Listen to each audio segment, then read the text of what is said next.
naman sir. Bahala ka na dyan. Ito yung cane. Cane ito. Cane.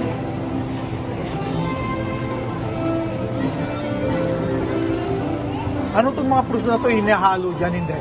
Nahalo. Ito, hinahalo dyan? Ah, kasama na yun. Ayun po yung flavor. Ah, kahit ano. Flavoring lang ito. Same price. At ano po yan mga baka 22 ounce po. Kung wala nito, 115 po yung 22 ounce. ah, sige lang, wag na. Ayan, pwede rin gumawa ng asukal yan. Uy, ano to, asukal? Ito po yun yung matasok. Tingnan nga. Ayun ang juicer niya.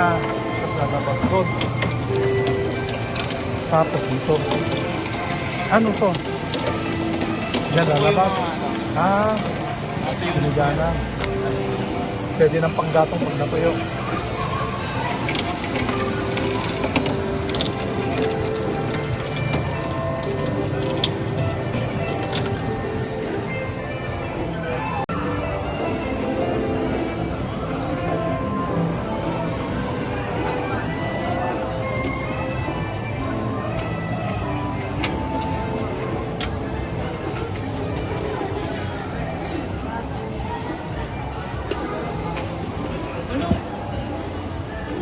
Anong size po nga po? Ha? Anong size po? Ayun, Anong size po ulit? yung pinakamura. Ginawa niyo po. Ayun yung pinakamura.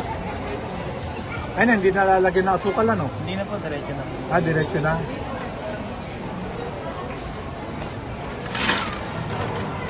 Diba, hindi nalalagyan ng asukal kasi sugar cane na eh. Kung hindi siya matamis, pwedeng lagyan ng sugar pa. Dito rin po kasi gawa yung sukat. Ano yan? Yung shake lang po siya para... Akala ko lalagyan mo ng asukal, lalagyan ng asukal ha. Wala po na.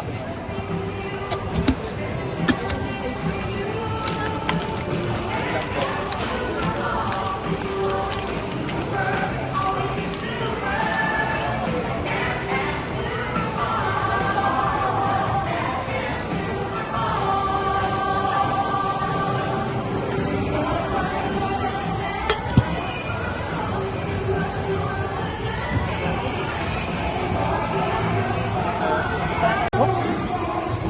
Ito na yung sugar cane juice. Sugar cane juice, lasang sugar. Ano? Lasang sugar. Pero pwede mong patagdagan ito ng sugar. Gusto na matamis. Matamis na po siya pagka makakasalo mo pagka nilagyan pa sa Resya na, pinipiloso ko lang kita. Okay na.